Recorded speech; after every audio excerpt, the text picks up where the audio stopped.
बजरंग दल के इस प्रांत वर्ग में सभी का स्वागत है। सभी को मेरा नमस्कार। जय श्री राम। कोरोना महामारी के कालखंड में हम सारे एकत्र आए हैं। पूरा विश्व इस कोरोना के प्रकोप से त्रस्त है। जो देश अपने आप को शक्तिशाली समझते थे, उन्होंने भी इस महामारी के सामने घुटने टेके हैं। अगर पूरे विश्व का हम अंदाज़ा लें तो लगभग 65 लाख लोग इस बीमारी से त्रस्त हुए हैं और 3 लाख से भी अधिक लोगों की मृत्यु हुई है। अपने देश का अगर विचार करेंगे तो 2 लाख से भी अधिक इस महामारी से संक्रमित है और 7,000 के आसपास लोग मृत्यु हुए हैं।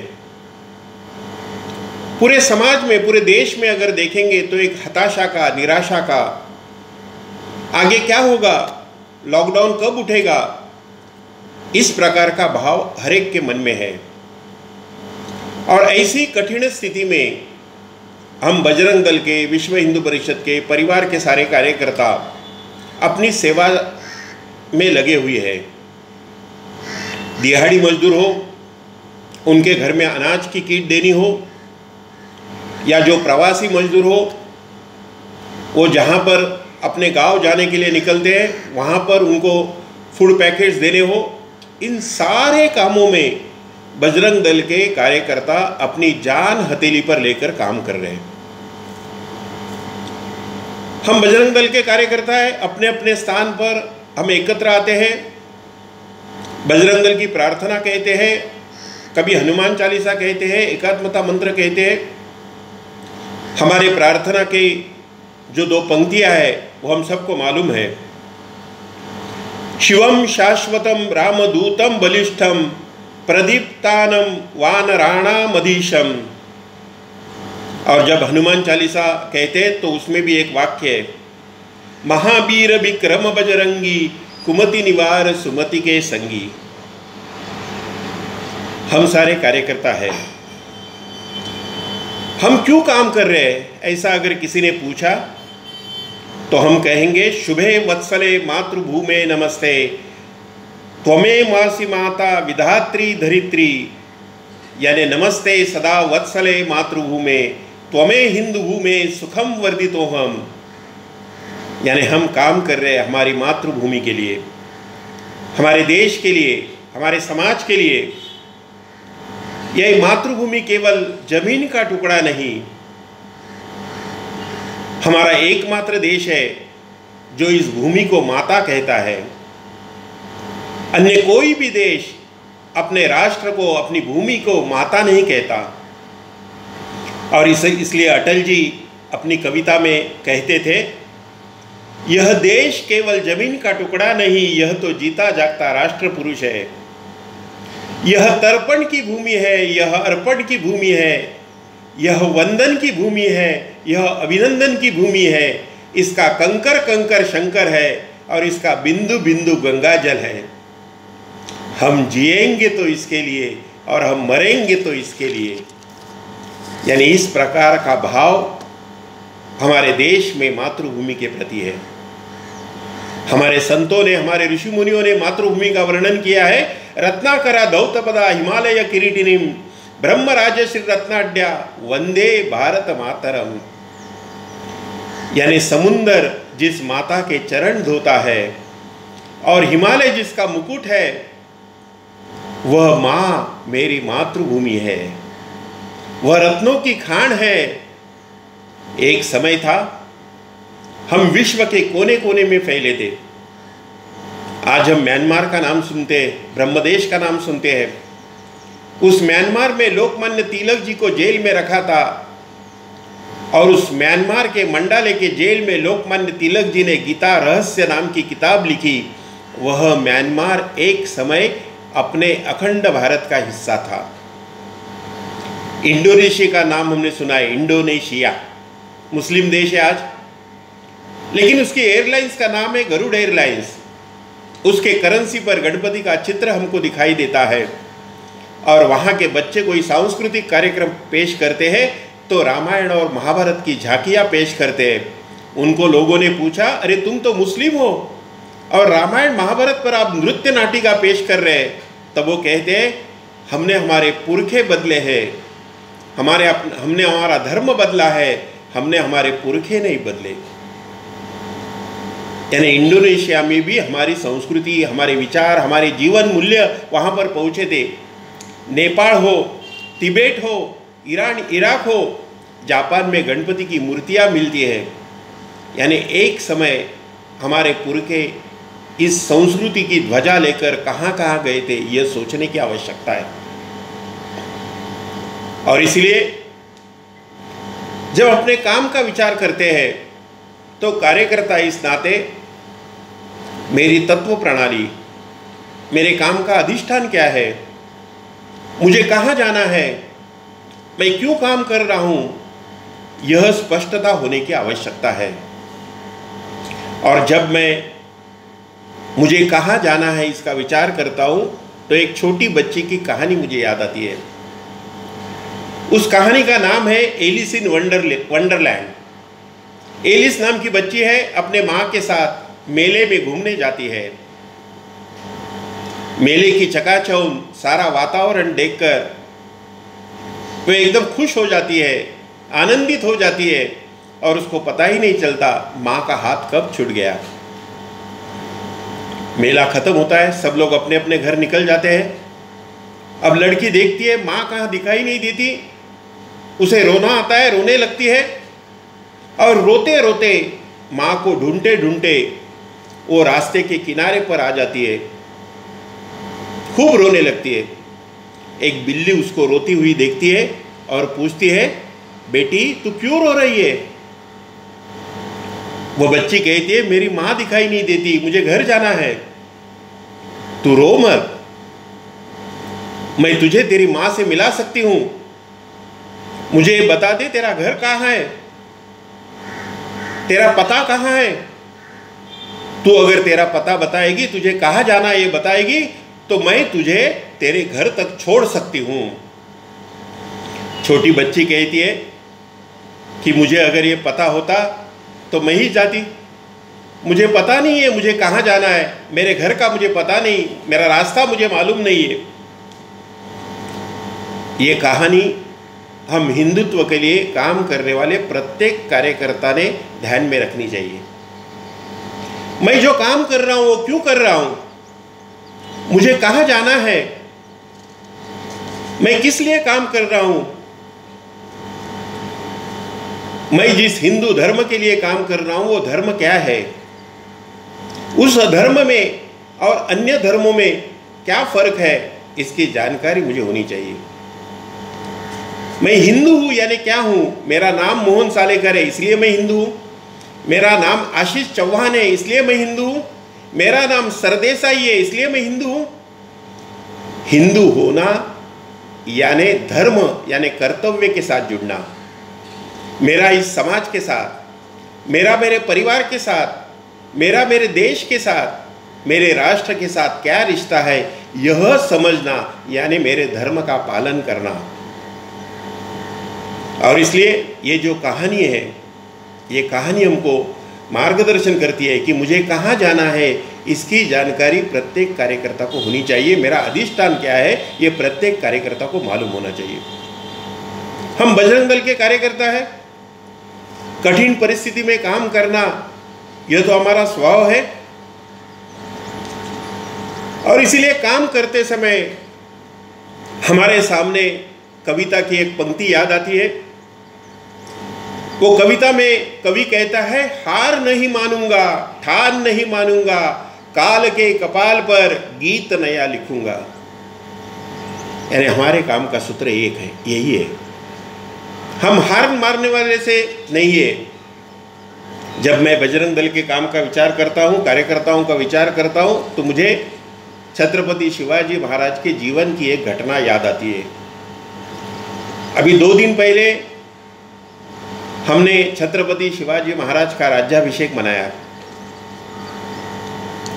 380 साल पहले की ये घटना है।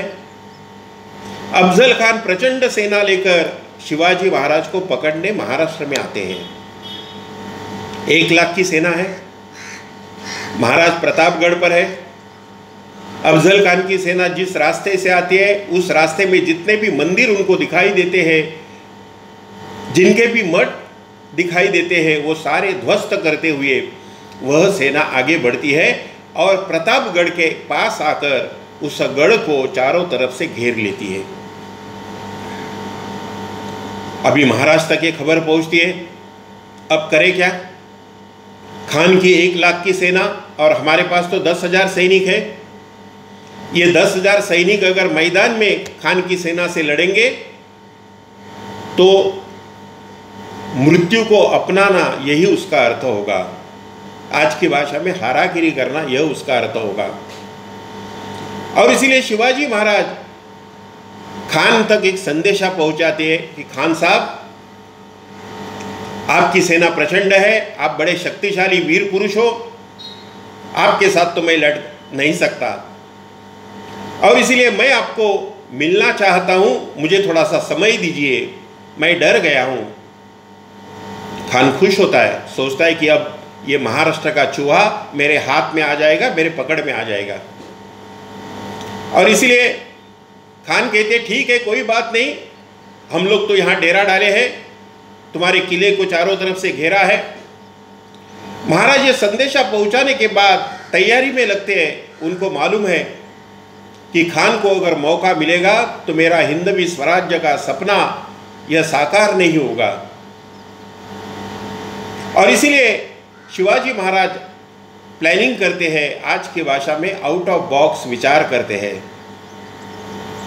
और जब विचार योजना पूर्ण होती है तब 6 महीने के बाद खान के पास संदेशा पहुंचाते हैं, खान साहब आप तो वडील हैं, आप तो बुजुर्ग हैं, मैं तो आपके सामने बच्चा हूं और इसलिए मेरी हिम्मत नहीं होती है कि आपको आकर आपके महल में मिलूं।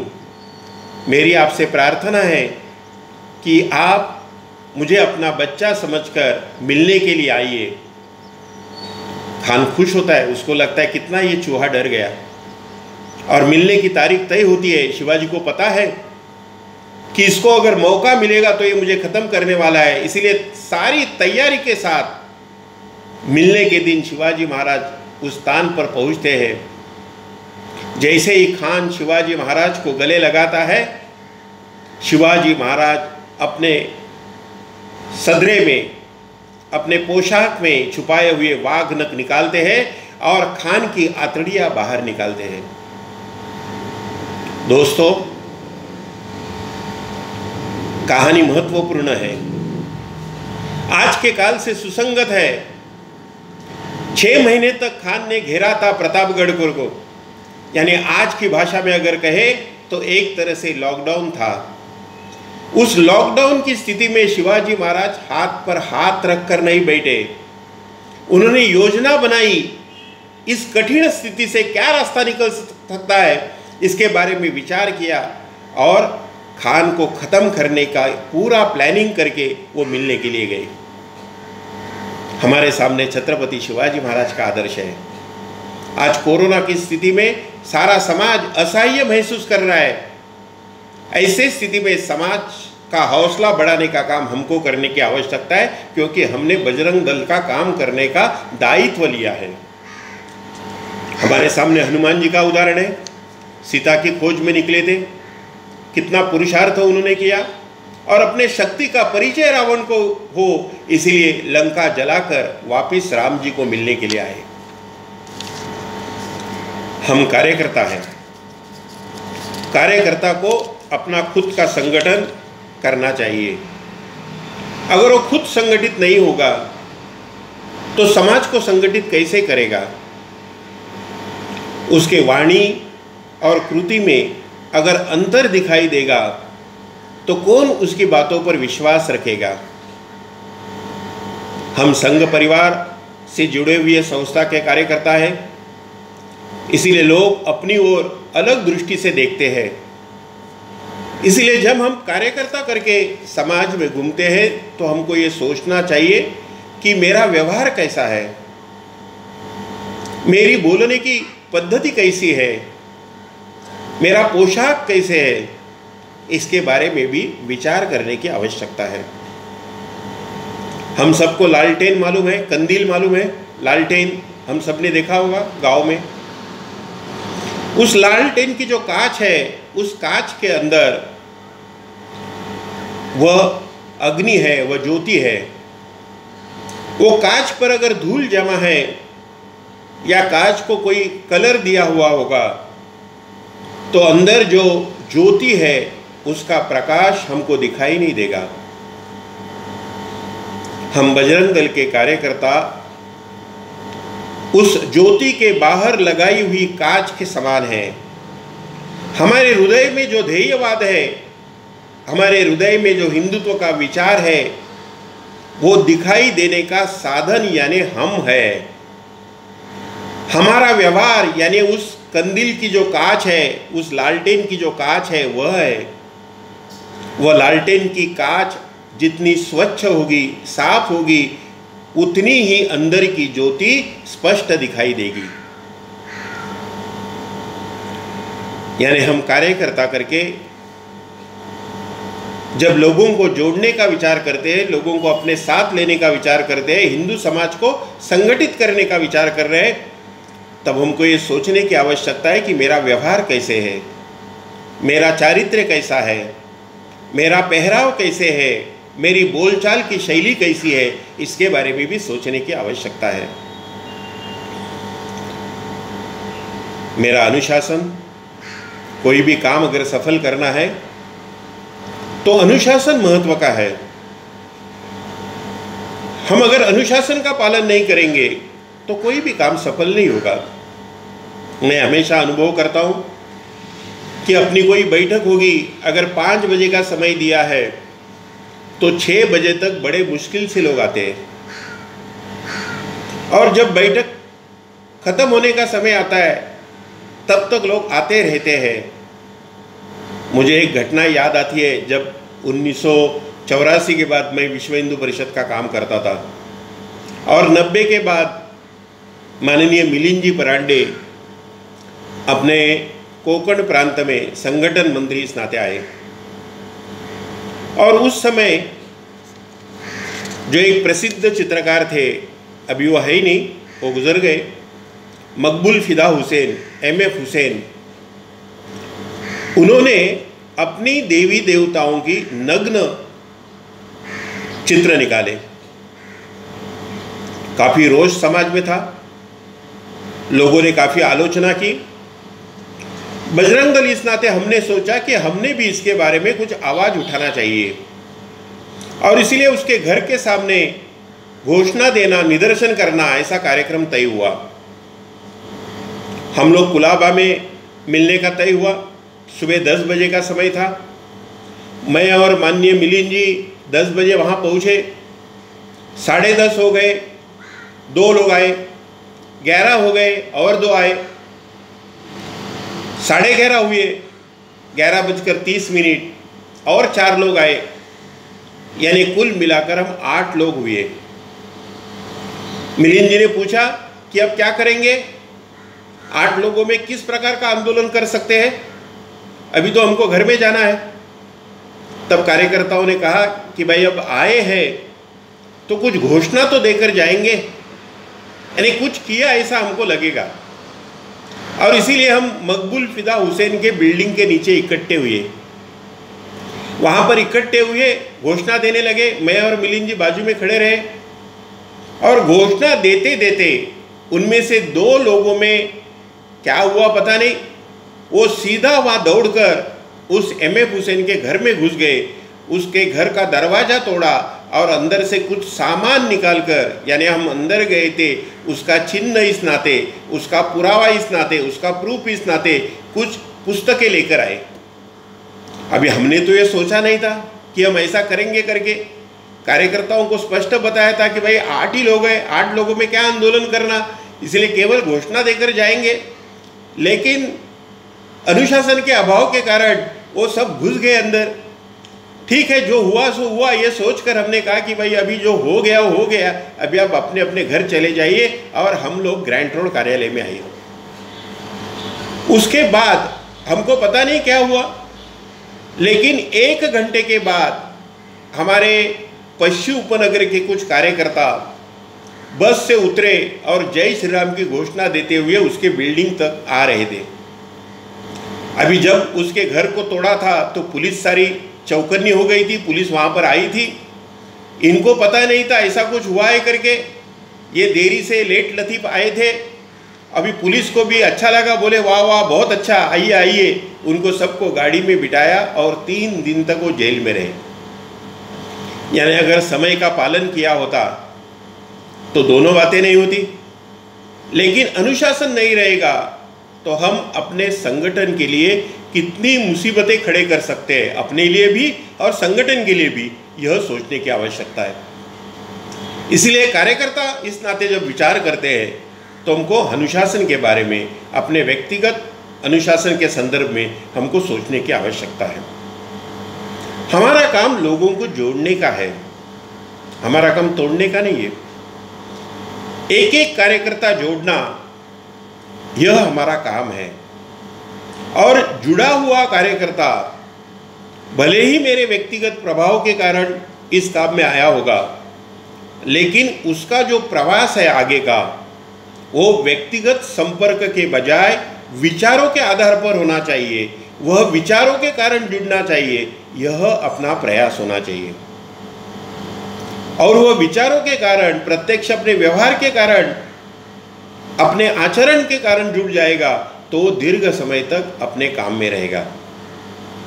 मुझे याद है 1989 की एक घटना।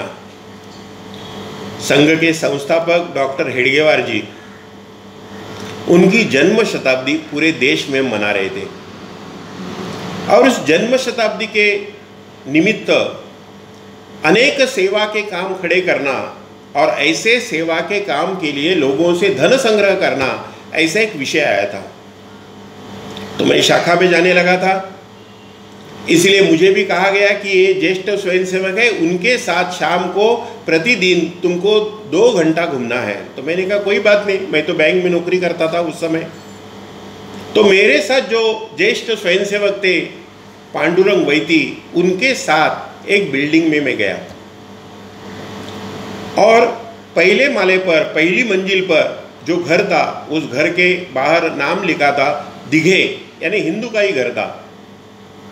वैती जी ने दरवाजा खटखटाया, वो व्यक्ति अंदर से आया और जैसे ही दरवाजा खोला वो हमारे ऊपर बरस पड़ा, चिल्लाने लगा, कौन है आप? वैती जी ने कहा हम आरएसएस की ओर से आए। वो बोले आरएसएस का नाम मत ले, और धड़ाम करके दरवाजा हमारे मुंह पर मारा। हमने किसी तरह से अपने आप को बचा लिया। मैंने वैती जी को कहा, वैती जी छोड़िए, वो 50 रुपया मैं ही देता हूँ, लेकिन ये कितना अपमान हुआ है हमारा। मैं तो नया कार्यकर्ता था, मुझे तो संघ की जानकारी नहीं थी, ना विश्व हिंदू परिषद की जानकारी थी ज़्यादा। तो इसीलिए मैंने वैती को कहा ये तो हमारी इज्जत का फालूदा हो गया, मैं 50 रुपया देता हूँ आपको, लेकिन आप छोड़ दीजिए, चलिए हम वापस चले। अभी वैती जी के सामने धर्म संकट था कि भाई ये कार्यकर्ता को आज अगर मैं वापस लेके जाता हूं तो ये कार्यकर्ता कभी जीवन में खड़ा नहीं रहेगा। और इसलिए वैती जी ने कहा कि रुको मोहन, हम देखते हैं क्या कर सकते हैं। उन्होंने फिर दरवाजा खटखटाया, दरवाजा खटखटाया, वो व्यक्ति अंदर से फिर चिल्ला कर आई, बोली क्या है, आपको बोला ना यहाँ से चले जाओ करके। वो बोले हम जा रहे हैं लेकिन मुझे प्यास लगी है, क्या 1 गिलास पानी आप पिलाओगे? अब कोई पानी मांगता है तो कितना भी बुरा व्यक्ति हो वो ना नहीं कहेगा।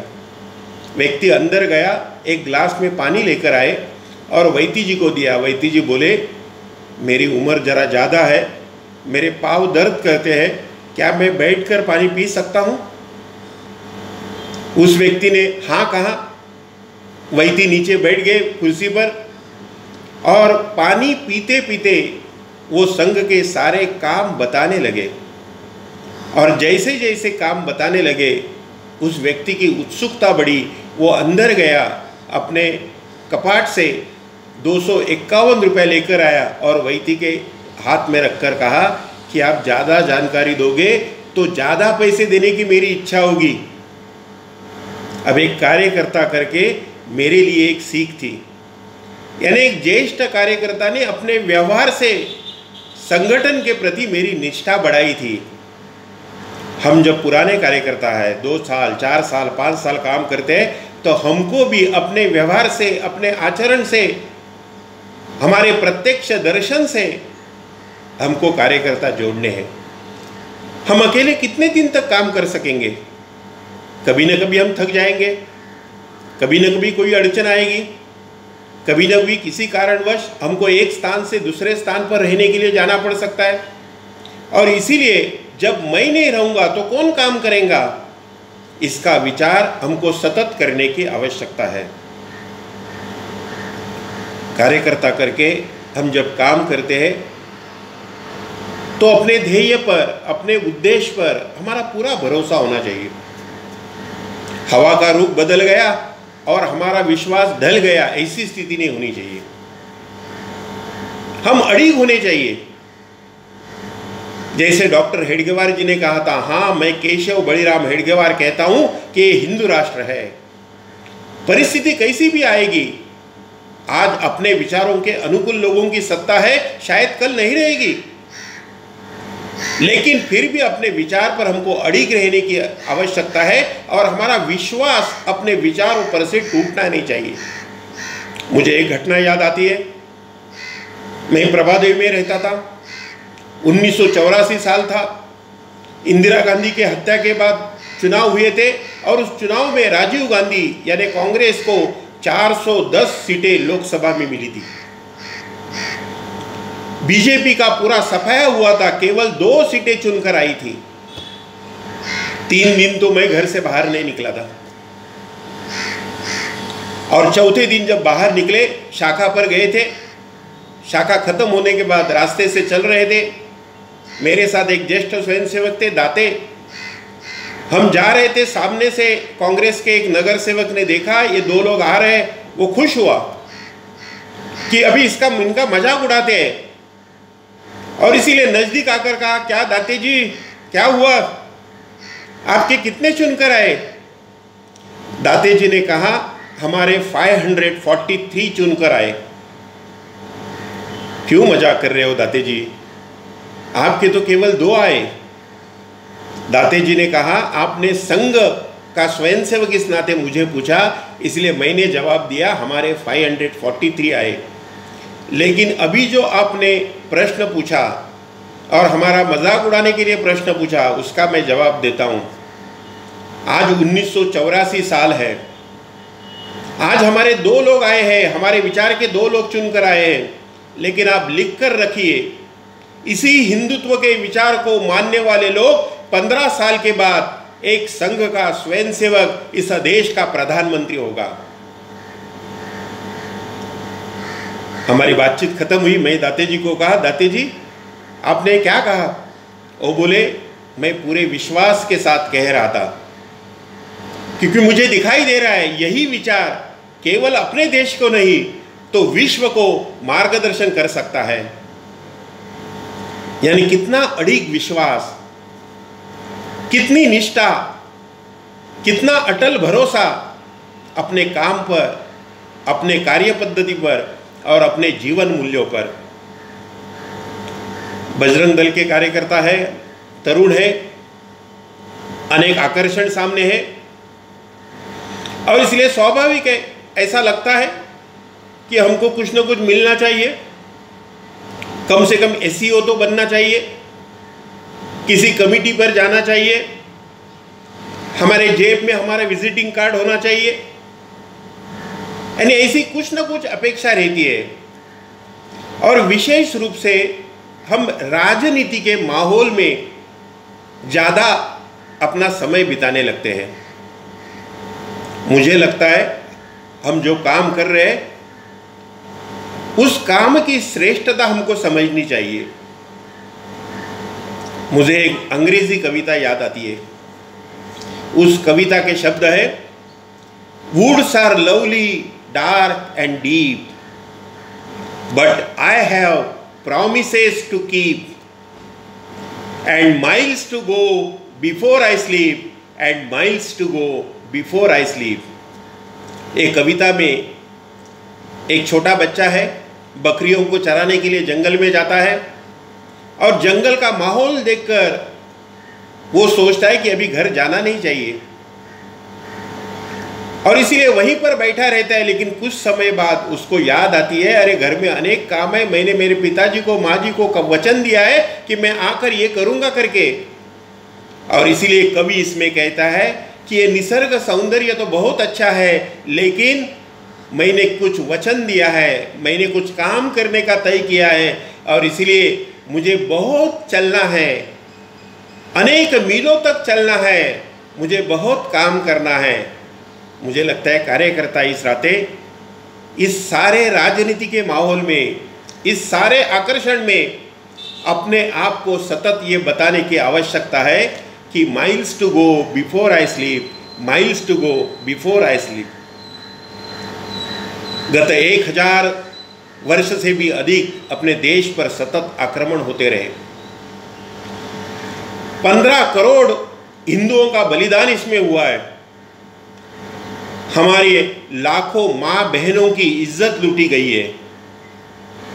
हमारे हजारों लड़कियों का अपहरण हुआ है, लव जिहाद का वह शिकार हुई है। अपने ही देश में कश्मीर से अपने बंधुओं का पलायन हुआ है।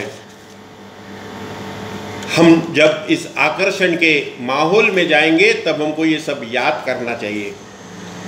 मैं कोई कॉरपोरेटर बनने के लिए काम नहीं कर रहा हूँ, मैं कोई विधायक बनने के लिए काम नहीं कर रहा हूँ, मैं कोई विजिटिंग कार्ड पर मेरा नाम छपने के लिए काम नहीं कर रहा हूँ। मैं इतना विशाल काम कर रहा हूँ कि तेरा वैभव अमर रहे माँ, मैं दीनचार रहूँ या न रहूँ। यानी हिंदू समाज को संगठित, सामर्थ्य संपन्न बनाना, यह मेरे काम का उद्देश्य है। और यह अगर करना है तो इसका आधार क्या हो सकता है? इसका आधार हो सकता है हर सप्ताह में हमको मिलना चाहिए। हिंदू समाज के पास सब कुछ था, शक्ति, पुरुषार्थ, पराक्रम, बुद्धि, सब कुछ था, लेकिन एक बात की कमी थी कि वो संगठित नहीं हुआ। और इसीलिए 1964 में विश्व हिंदू परिषद की स्थापना हुई और विश्व हिंदू परिषद ने सोचा कि हिंदू समाज को एकत्र लाने की आवश्यकता है। और इसलिए बजरंग दल के कार्यकर्ता इस नाते साप्ताहिक शक्ति केंद्र के माध्यम से हमको एकत्र आना चाहिए। कभी कभी कार्यकर्ता कहते हैं, भाई काम बताओ, एकत्र आने की क्या आवश्यकता है? एक स्वयंसेवक के नाते मुझे एक पुरानी बात याद आती है। संघ के द्वितीय सरसंघ चालक पूजनीय गुरुजी एक बार एक कार्यकर्ता के घर में गए और कार्यकर्ता को कहा कि भाई आप शाखा में नहीं आ रहे आजकल, क्या बात है? बोले, गुरुजी शाखा में दर दिन क्यों बुलाते हो? आप कुछ काम बताओ ना, कुछ काम हो तो बताओ। शाखा में वो संघ दक्ष करना, नमस्ते सदा वत्सले कहना, कुछ काम हो तो बताओ। आप केवल सिट्टी बजाओ, हम मैदान में हाजिर होंगे। गुरुजी कहते हैं, मुझे विश्वास है सिट्टी बजाने के बाद तुम आओगे, लेकिन सिट्टी बजाने के लिए तो कोई चाहिए। मित्रों, संगठित होने का जो महत्व है वो हमको समझना चाहिए। तोड़फोड़ के काम हम करते हैं वो करने भी चाहिए, लेकिन इस काम को करने के लिए जो शक्ति चाहिए वह शक्ति इस साप्ताहिक शक्ति केंद्रों के माध्यम से खड़ी होगी। यह भी हमको समझने की आवश्यकता है। जब हम साप्ताहिक केंद्र में जाते हैं तो हमारा विचार आचार शुद्ध होता है, हमारी मानसिकता बदलती है और शुद्ध मानसिकता से जब कोई काम करता है तो वो अपने उद्देश्य को पूर्ण कर सकता है। मुझे ऐसा लगता है कि आज के इस कठिन कालखंड में हमको इस शक्ति केंद्र का नियमित एकत्र आने का महत्व समझना चाहिए। आज मुंबई जैसे शहरों में अनेक बस्तियों में हजारों की संख्या में धर्मांतरण के प्रयास हो रहे हैं। हमारी कॉलेज में पढ़ने वाली लड़कियां लव जिहाद का शिकार हो रही है। हमारे मठ मंदिर सुरक्षित नहीं है। पालघर जैसे एक जिले में हमारे साधुओं की हत्या होती है, ऐसे माहौल में हमको अगर काम करना है, हमारी शक्ति बढ़ानी है, तो स्थान स्थान पर हमारे शक्ति केंद्र खड़े होने चाहिए। नित्य शक्ति की उपासना केंद्र हमारे खड़े हो। और इसलिए बाकी सब हम करें, वह आवश्यक भी है, लेकिन वह करने के बाद अगर हम एकत्र नहीं आएंगे तो बाकी के सारे काम उसका कोई मतलब नहीं।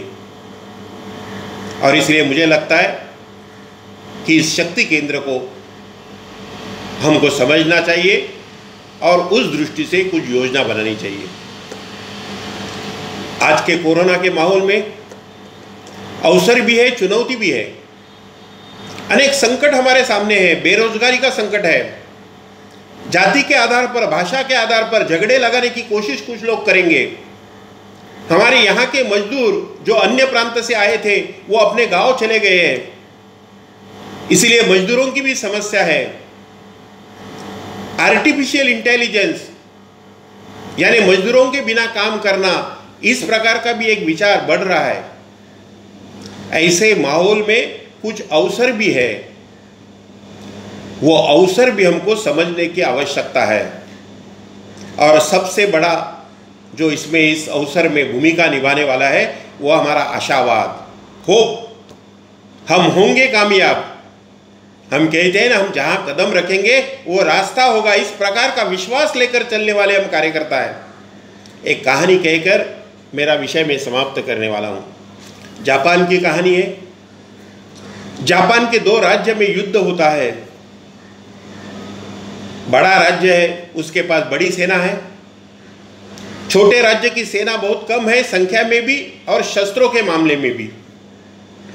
और इसलिए छोटा राज्य का सेनापति सोचता है कि युद्ध करने से फायदा क्या, हम तो हारने वाले हैं, हमें लड़ाई जीत नहीं सकते, क्योंकि वह तो दूसरा राज्य प्रचंड शक्तिशाली है। इसलिए राजा को जाकर कहते हैं कि लड़ने के बजाय हम उनको शरण आए, उनको जो चाहिए वो दे दो, हमारी जान बच जाएगी। लेकिन राजा कहता है ऐसा शरण जाना ये तो अपमानजनक स्थिति है, उससे मर जाना अच्छा है। लेकिन अब सेनापति नेतृत्व करने के लिए तैयार नहीं तो क्या करे। इसलिए राजा सेनापति को ढूंढने निकलता है, भाई कौन तैयार है सेनापति होने के लिए। और ढूंढते ढूंढते एक मंदिर के बाहर एक फकीर बैठा है। उस फकीर को पूछता है, भाई तू लड़ने के लिए तैयार है, तू सेनापति बनने के लिए तैयार है? वो कहता है हाँ मैं तैयार हूं। उसको लेकर आता है। सब लोग देखते हैं ये सेनापति, अरे ये तो फकीर है, इसने कभी शस्त्र नहीं उठाया, इसने कभी युद्ध नहीं किया, वो हमारा नेतृत्व करेगा। राजा कहता है दूसरा कोई तैयार नहीं तो क्या करे। वो सेनापति को कहता है कि भाई सैनिकों को आह्वान करो, उनके सामने कुछ भाषण करो। वो फकीर उस सैनिकों के सामने भाषण करता है, जोश भर देता है और कहता है चलो लड़ने के लिए। अब सैनिक ना नहीं बोल सकते, मन में तो है कि लड़ना मतलब मर जाना, लेकिन सेनापति की आज्ञा है, फकीर की आज्ञा है, वो आगे चलते हैं। रास्ते में चलते चलते एक मंदिर दिखाई देता है। जैसे ही मंदिर दिखता है वो सेनापति कहता है भाई हम प्रार्थना करेंगे। सब लोग बोलते हैं हाँ, और प्रार्थना करते समय हम भगवान को पूछेंगे भाई लड़ना ठीक है कि नहीं है। अभी पूछेंगे कैसे? सेनापति के मेरे पास सिक्का है, अगर छापा आ गया तो हम लड़ने के लिए जाएंगे, और कांटा आ गया तो हम राजा को जाकर कहेंगे कि भाई हमारा लड़ने से कुछ फायदा होने वाला नहीं, हम मरने वाले। सैनिक तैयार होते, ये सिक्का ऊपर उड़ाता है। जैसे ही सिक्का नीचे गिरता है देखते तो छापा आया। अब लड़ना है। सैनिकों में विश्वास निर्माण होता है, एक होप जगती है, आशा जगती है कि अरे हम लड़ेंगे, हम विजयी होंगे। वो फकीर भी कहता है, वो सेनापति भी कहता है कि हम निश्चित विजयी होंगे, क्योंकि भगवान ने कहा है तुम विजयी होने वाले हो। लड़ने के लिए जाते हैं, लड़ाई होती है। 4 दिन में उस प्रचंड सेना का वो परास्त करते हैं और विजयी होकर वापिस लौटते हैं। वापिस लौटते समय उसी मंदिर के रास्ते से आते हैं। फिर सेनापति कहता है भाई भगवान को हम धन्यवाद तो कहेंगे। सब लोग भगवान की आरती करते हैं, धन्यवाद कहते हैं। और जाने के लिए निकलते तो फकीर कहता है, सेनापति कहता है कि एक बार रुको, हमने जब लड़ने के लिए निकले थे तब सिक्का उड़ाया था, वो सिक्का जरा देखो। सब लोग वो सिक्का देखते तो सिक्के के दोनों तरफ छापाई है, यानी हेड़ी है। वो सेनापति उनको कहता है, हम जीते हैं आप लोगों के विश्वास के कारण, आपके आशावाद के कारण, आपके मन में जो विश्वास जागृत हुआ उसके कारण हम जीते हैं। मुझे लगता है हम बजरंग दल के कार्यकर्ता है, हमारे मन में भी ये विश्वास होना चाहिए, हम जो काम कर रहे हैं वो ईश्वर का काम है। हम छत्रपति शिवाजी महाराज का काम कर रहे हैं, हम राणा प्रताप का काम कर रहे हैं, हम गुरु गोविंद सिंह का काम कर रहे हैं, और इन सारे महान सेनापतियों का खून हमारे रगों में है, और इसीलिए निश्चित हम विजयी होंगे और इस राष्ट्र को परम वैभव की स्थिति तक पहुंचाएंगे। मुझे लगता है इस विश्वास के साथ अगर हम काम करते हैं तो विजय ही विजय है। आप सभी को बहुत बहुत धन्यवाद। हम सब मिलकर काम करेंगे और सफल होंगे, इस कामना के साथ मेरी वाणी को विराम देता हूँ। बहुत बहुत धन्यवाद।